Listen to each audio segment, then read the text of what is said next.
আসসালামু আলাইকুম রহমতুল্লাহি ওয়া বারাকাতুহু। অনলাইনে কোরআন শিক্ষা পর্ব 15-তে আপনাদের সবাইকে স্বাগতম। তো গত পর্বে আমরা আলোচনা এই পর্যন্ত শেষ করেছিলাম। তো আমরা এর পর থেকে আজকে আলোচনা শুরু করব। আজকে আমাদের বড় বড় শব্দের উচ্চারণগুলো আমরা শিখব। তো চলুন। আইন পেশ ও, ইয়াও পেশ ইউ, নুন দুই জের নিন, ও ইউনিন, হামজা লাম জবর আল। এখানে একটি বিষয় খেয়াল করুন যে হামজা এই নুনের সাথে যুক্ত না হয়ে সরাসরি লামের সাথে যুক্ত হয়েছে। এর কারণ আমি আগেও বিভিন্ন টিউটোরিয়ালে ব্যাখ্যা করেছি যে যজমের চাইতে তাসদিদের গুরুত্ব বা প্রায়োরিটি সবসময় বেশি। তাই যজমকে পরিত্যাগ করে বা বাদ দিয়ে বা রেখে তাসদিদকে এসে ধরছে বা যুক্ত হয়েছে। হামজা লাম জবর আল, লাম ইয়া জবর লাই।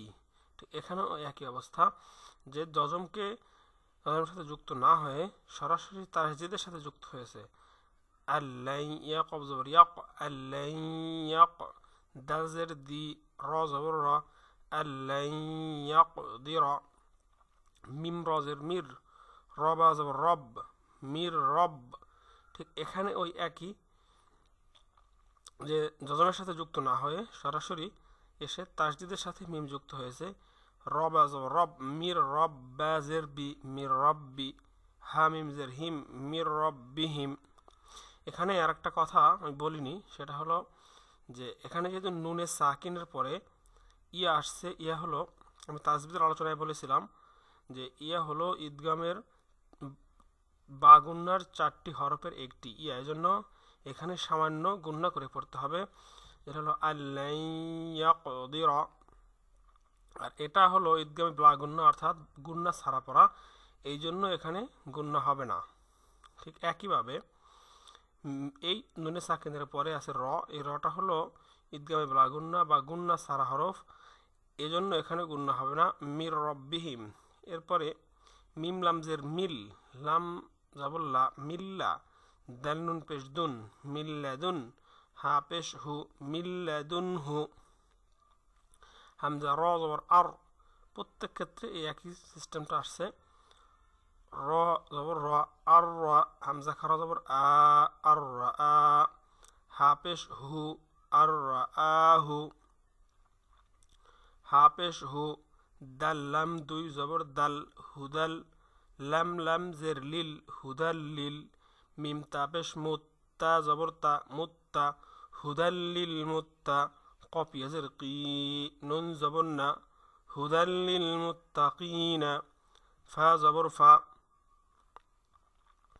মিম জবর মা, ফামা। র জবর র, ফামা র। বা জের বি, ফামা রবি। হা তা জবর হাত, ফামা রবি হাত। এখানেও এই হা এসে এই তাকে ধরবে।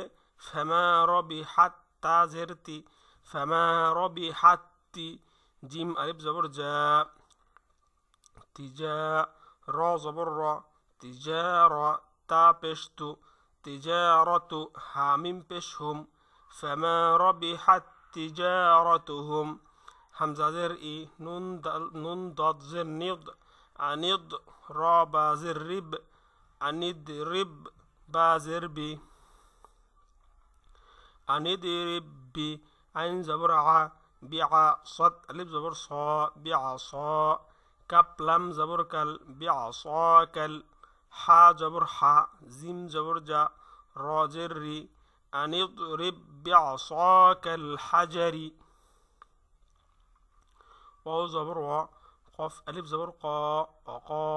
লাম তা জবর লাম, ত জবর লাত, অকালাত। ত আলিফ জবর ত, হামজা জের ই, ত ই। ফা জবর ফা, তা দুই পেশতুন, ত ইফাতুন। এখানে এটা হলো মধ্যে মুত্তাসিল বা মধ্যে ওয়াজ বলা হয়, অর্থাৎ এটা মধ্যে ওয়াজ বলা হয় এ কারণে এখানে 4 আলিফ টান দেওয়া ওয়াজিব। এই মধ্যে ওয়াজ কি কারণে হয়, মধ্যে মুত্তাসিল কি কারণে হয়, এই আলোচনা আমি তাজবিদ অংশে করেছি। আপনারা যদি এটা মনে না থাকে কি কারণে হয়, তাহলে তাজবিদ অংশে আলোচনাটা একটু খেয়াল করে দেখবেন। হামজা জ জের ইজ জ জবর জ ইজ জ লাম মিম জবর লাম ইজ জালাম তা মিম পেশ তুম ইজ জালামতুম হামজা পেশ উ জিম ইয়া জবর জিম ইয়া জের জি উজি বা দাল জবর বাদ উজি বাদ দাল আইন জবর দা উজি বাদ দা ওয়াও জবর ওয়া উজি বাদ দা ওয়া তা পেশ তু কাপ পেশ কু মিম আলিফ জবর মা উজি বাদ দা ওয়া তুকুমা মিম জের মি বা আইন জবর বা মিম বা দাল জের দি মিম বা দি। এখানে দেখুন নুনে সাকিনের পরে ইদগাম ইকলাব নুনে সাকিনের পরে ইকলাবের হরফ আসছে, এই জন্য এখানে মিন বাদি না হয়েছে মিম বাদি। কারণ আমি আলোচনায় বলেছিলাম যদি নুনে সাকিন অথবা তানবিনের পরে ইকলাবের হরফ বা আসে তাহলে নুনে সাকিন এবং তানবিনকে মিম দ্বারা পরিবর্তন করে পড়তে হবে। এই ঠিক এখানে ওই নিয়মটাই প্রয়োগ হয়েছে। মিম বা দি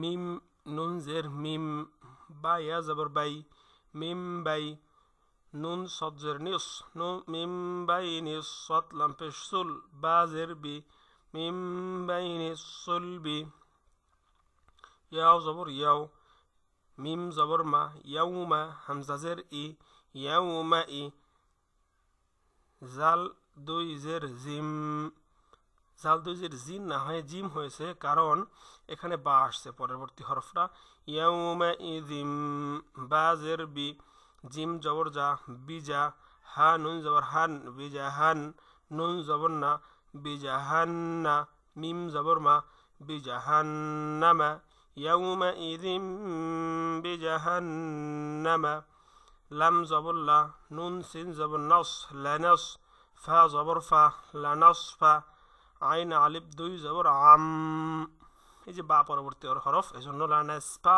আম বা নুন জের বিন নুন আলিফ জবর না বিন না সদ জের সি বিন নাসি ইয়া জবর ইয়া তা জের তি লানাস ফা আম বিন নাসিয়াতি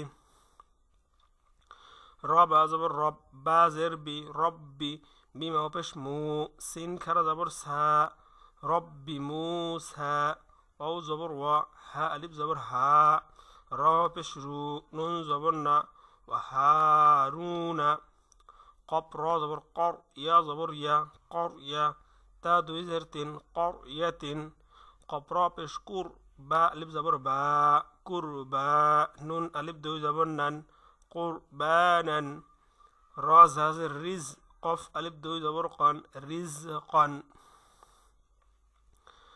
কফ কফ লাম দুই জবর কল রিজকাল লাম জবর লা রিজকাল্লা কাপ মিম পেশ কুম রিজকাল্লাকুম মিম রাজের মির ইয়া জবর ইয়া মির ইয়া তা দুই জের তিন মির ইয়া তিন ফা রাজের ফির আইন জবর আও ফির আও নুন জবর না ফির আউনা জাল লাম জের জিল ফির আউনা জিল হামজা আও জবর আও তা আলিফ জবর তা আও তা দাল জের দি ফির আউনা জিল আও তা দি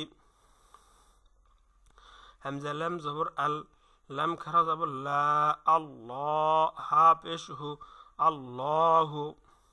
এখানে আমরা আল্লাহ না পরে আল্লাহ কেন পড়লাম আলোচনা তাজবিদ অংশে করেছি। তারপর একটু বলি, আল্লাহ শব্দের তাসদিদের ডান পাশে যদি জবর কোনো হরফের উপরে জবর অথবা পেশ আসে তখন আল্লাহ শব্দের লামকে ল করে পড়তে হবে, এবং যদি জের আসে তাহলে লা, যেমন বিসমিল্লাহ আল্লাহুল্লাহ এভাবে পড়তে হবে।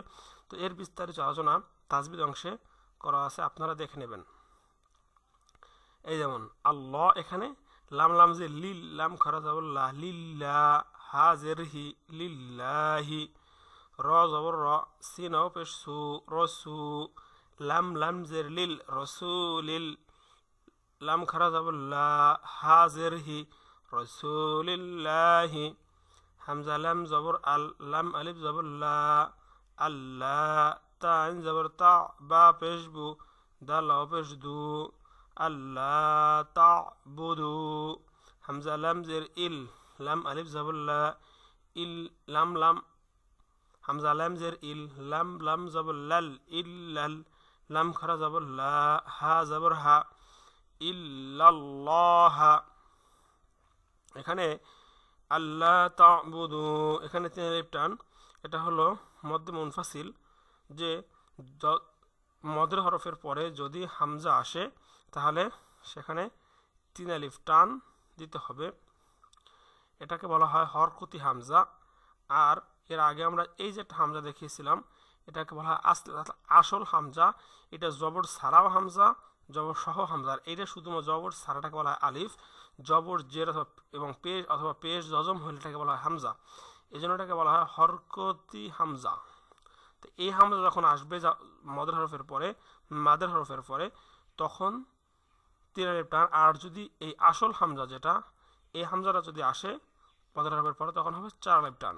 তো আল্লাহ তা'বুদু ইল্লাল্লাহ, হামজা লাম জবর আল, লাম খারা জবর লা, আল্লাহ, হা মিম পেশ হুম, মিম জবর মা, আল্লাহুম্মা, মিম গন জবর মাগ, আল্লাহুম্মা, ফা রা জের ফির, মাগফির, লাম ইয়াজির লি, মাগফিরলি, ওয়াও রা জবর ওয়ার, হা মিম জবর হাম, ওয়ারহাম, নুন ইয়াজির নি, ওয়ারহামনি। তো আজকের আলোচনা এ পর্যন্তই। যদি টিউটোরিয়ালটি আপনাদের ভালো লেগে থাকে তাহলে শেয়ার করে অন্যদেরকে দেখার সুযোগ করে দিবেন। আর পরবর্তী টিউটোরিয়ালগুলো পাওয়ার জন্য অবশ্যই চ্যানেলটিতে সাবস্ক্রাইব করতে ভুলবেন না। আসসালামু আলাইকুম ওয়া রাহমাতুল্লাহি ওয়া বারাকাতুহু।